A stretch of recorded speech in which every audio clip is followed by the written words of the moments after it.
يا أيها الرسول بلغ ما أنزل إليك من ربك وإن لم تفعل فما بلغت رسالته. Sekarang di sini ada sahabat dan guru saya nih, Bapak Profesor Dr. Ridwan Suhud. Sebetulnya keahlian beliau adalah dalam teknik sipil. Tetapi sehubungan dengan lanjutan kuliah kita, beliau akan melanjutkan kuliah kita dengan keahlian beliau yang lain, yaitu membicarakan peranan Abu Bakar, Umar, dan Utsman di dalam sejarah Islam. Jadi kepada beliau, falyatafaddal. Silakan. Sebenarnya Pak Jalal ini adalah guru saya dan pemimpin saya gitu. Nah, kemudian saya itu menyerahkan makalah untuk dinilai oleh Bapak Syekhuna Al-Mukarram, Bapak Syajruddin Ahmad. Saya di sini mencoba menulis bagaimana tanggapan orang Syiah terhadap Abu Bakar, Umar, dan Utsman gitu ya. Nah, di sini Ahlus Sunnah yakin bahwa Abu Bakar, Umar, dan Utsman itu adalah Khulafaur Rasyidin itu ya. Bahkan menurut Ahlus Sunnah wal Jamaah, nama-nama beliau itu cemerlang ada di langit. Hal ini karena provokasi Muawiyah laknatullahi alaih yang selama berkuasa selalu menonjol-nonjolkan mereka bertiga dan selalu melaknat Imam Ali alaihissalam. Sikap ini mendapat dukungan dari Ibnu Taimiyah yang menyatakan bahwa Muawiyah itu laknatullahi alaih itu adalah mujtahid dan mendapat pahala, serta menolak hadis Ghadir Hum yang menyatakan bahwa Imam Ali itu adalah wasi dan wasil dari Rasulullah SAW. Mereka itu, Ibnu Taimiyah itu menolak hadis Ghadir Hum yang menyatakan bahwa Imam Ali adalah wasi dari Rasulullah SAW.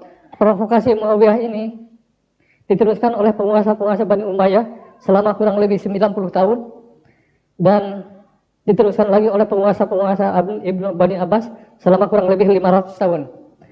Dengan waktu selama ini sudah tentu akan melekat di kalangan Ahlus Sunnah doktrin Muawiyah ini laknatullahi alaih tersebut, baik para ulamanya apalagi para awamnya. Bahkan para imam Ahlul Bait selain Imam Mahdi alaihissalam semuanya mati terbunuh. Jadi 11 orang itu terbunuh. Dan yang paling terakhir adalah nasib Imam Husain alaihissalam yang mati terbunuh oleh tentara Yazid anak Muawiyah laknatullahi alaih di Karbala. Kepalanya dipenggal dan mayatnya diinjak-injak dengan kuda. Anehnya, para ulama Ahlus Sunnah, apalagi golongan awamnya itu tidak banyak bicara mengenai peristiwa nasib Imam Husain yang sungguh mengerikan ini di Karbala. Acuh tak acuh saja. Kelompok Bani Umayyah dan Bani Abbas itu sangat membenci sekali para keturunan Rasulullah SAW yang maha mulia ini. Tetapi anehnya di dalam Al-Quran terbitan Departemen Agama itu ditulis bahwa Muawiyah laknatullahi alaihi wasallam itu adalah seorang penulis Al-Quran. Nah, itu aneh sekali itu. Golongan Syiah tidak meyakini bahwa Abu Bakar, Umar, dan Utsman itu sebagai khalifah Rasulullah SAW karena Abu Bakar dipilih oleh sekelompok kecil umat Islam dan sembunyi-sembunyi dari kelompok Bani Hashim. Kemudian Umar naik tahta khalifah karena wasiat Abu Bakar dan Utsman naik menjadi khalifah karena wasiat Umar. Bahkan golongan Syiah itu menyebutkan bahwa Utsman itu adalah raja bukan khalifah karena pemerintahannya mengutamakan kekeluargaannya daripada akidah Islamiyah serta menghambur-hamburkan uang Baitul Mal. Syekh Alawi, seorang ulama Syiah, mengatakan bahwa Syiah itu terbagi atas dua bagian. Pertama, Syiah yang tidak mengakui Abu Bakar, Umar, dan Utsman sebagai khalifah Rasulullah SAW. Kemudian kedua, Syiah yang bukan hanya tidak meyakini Abu Bakar, Umar, dan Utsman sebagai khalifah Rasulullah, tetapi bahkan mengkafirkan mereka bertiga. Selanjutnya, Syekh Alawi menyatakan bahwa dengan mengkafirkan mereka bertiga itu tidak menyebabkan bagi seorang muslim itu menjadi dosa besar atau dosa kecil. Menurut sejarah, menjelang Rasulullah SAW wafat, beliau membentuk pasukan yang dikomandani oleh Usama bin Sabit. Pada saat itu, beliau bersabda, Allah Subhanahu wa Ta'ala melaknat orang-orang yang keluar dari pasukan Usama. Dan ternyata yang keluar dari pasukan Usama itu adalah Abu Bakar dan Umar. Golongan Ahlus Sunnah menilai bagaimana mungkin orang yang cemerlang Abu Bakar dan Umar itu dilaknat oleh Allah Subhanahu wa Ta'ala. Nah, ternyata dengan keluarnya Abu Bakar dan Umar itu dari pasukan Usama itu menjadi buntut yang panjang sampai saat ini. Tampaknya Rasulullah SAW mengeluarkan pernyataan keras itu di atas tadi sudah meramal bahwa dengan keluarnya Abu Bakar, Umar, dan Utsman dari pasukan Usamah karena ingin merampas khilafah dari tangan Imam Ali alaihissalam. Yang saat itu Imam Ali sedang sibuk mengurus Rasulullah SAW yang sangat keras, yang secara lahiriah usianya tidak akan panjang lagi. Meskipun pengakuan Umar menilai bahwa Usamah itu sangat janggal memimpin pasukan tersebut karena terlalu muda. Suatu saat Abu Bakar bin Abu Bakar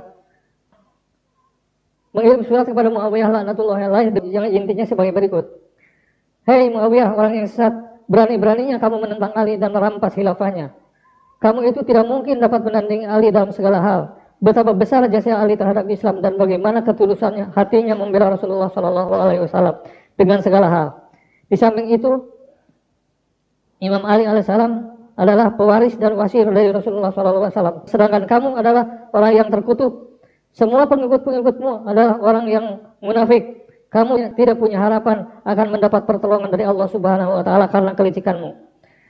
Kemudian Muawiyah menjawab surat tersebut yang intinya sebagai berikut. Dari Muawiyah untuk Muhammad bin Abu Bakar, pencerca ayahnya sendiri. Aku tidak memungkiri keutamaan-keutamaan Ali, yang kamu kemukakan itu adalah benar. Namun, yang pertama kali merampas hak Ali itu adalah ayahmu sendiri, Abu Bakar dan Umar. Aku hanya mengikuti mereka berdua. Andai kata tidak diberi contoh oleh mereka berdua, aku akan menyerah sama sekali kepada Ali alaihissalam. Jangankan aku, Utsman pun sebagai khalifah ketiga mengikuti tuntunan mereka berdua, yaitu Umar dan Abu Bakar. Sebagai upahnya atas suratnya itu, Abu Bakar bin Abu Bakar dibunuh oleh Muawiyah laknatullahi alaih dan mayatnya dibakar. Dan kemudian surat di atas, maka jelaslah keluarnya Abu Bakar dan Umar dari pasukan Usamah itu untuk merampas khilafah dari Imam Ali alaihissalam. Abu Bakar dan Umar tepat memilih waktunya, yaitu saat Rasulullah SAW wafat, di mana semua anggota Bani Hashim sibuk mengurus jenazah Rasulullah SAW, sedangkan Abu Bakar dan Umar dan Siti Aisyah mengadakan rapat gelap di Saqifah dengan rela tidak menghadiri pemakaman Rasulullah SAW sebagai pemimpin besar orang-orang yang beriman dan tidak mungkin diketahui oleh Bani Hashim. Artinya sembunyi-sembunyi dari Bani Hashim. Mengapa khilafah dari alaihissalam berarti merampas khilafah dari Imam Ali alaihissalam? Seperti Abu Bakar dan Umar itu melanggar surat Al-Baqarah 125, yaitu Bismillahirrahmanirrahim. Wa idibtala Ibrahim rabbuhu bikalimatin fatammahun qala inni ja'iluka lin-nasi imama qala wa min dzurriyyati qala la yanalu ahdi dzalimin. Dan ingatlah tatkala Tuhan menguji Ibrahim dengan beberapa cobaan, lalu dilaksanakannya dengan sebaik-baiknya oleh Ibrahim. Tuhan berfirman, sesungguhnya aku menjadikan engkau sebagai imam atau pemimpin bagi seluruh umat manusia. Ibrahim menawar, juga anak cucuku. Tuhan menjawab bahwa perjanjianku tidak berlaku bagi orang-orang yang zalim. Jelas bahwa Imam Ali seperti halnya Rasulullah SAW adalah zuriyat Ibrahim. Tampaknya Rasulullah SAW di Ghadir Hum itu mengangkat Ali sebagai wasinya, yang disaksikan juga oleh Abu Bakar dan Umar, bukan karena menantunya, melainkan demi melaksanakan perjanjian Allah Subhanahu wa taala dengan Nabi Ibrahim, yaitu yang tercantum dalam surat di atas.